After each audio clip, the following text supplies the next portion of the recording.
The Catholic Church has been the most critical voice during uncertain and tense political times this year in the Democratic Republic of Congo. The presidential election has been delayed for 2 years. It's not clear if President Joseph Kabila, who's barred by the constitution for running for a third term, will try again. Church leaders say if he declares his candidacy for re-election, they'll urge worshippers to protest.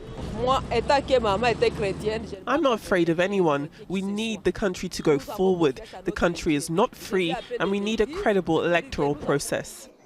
The country is on edge. Former rebel leader Jean-Pierre Bemba has submitted his candidacy to the Electoral Commission. He returned home after being acquitted of war crimes at the International Criminal Court in the Netherlands. He spent 10 years in prison pending his trial. Another popular opposition leader, Moise Katumbi, who's in exile, was stopped from crossing the border from Zambia to submit his election documents. Presidential hopefuls have 3 days left to complete the process. At the beginning of the year, Catholic Church leaders organized anti-Kabila protests. There were violent confrontations between security forces and protesters on the street and other parts of the city. Several people were killed and others injured. Rosie Mukende's family is wary of politicians. His sister says he was killed by police in the demonstration and are suing the government.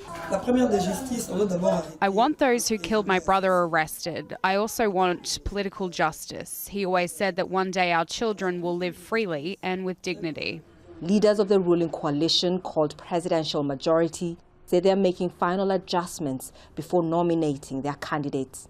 There is no legal argument whatsoever to justify Kabila's candidacy. There could be a political argument which can only be backed by a referendum.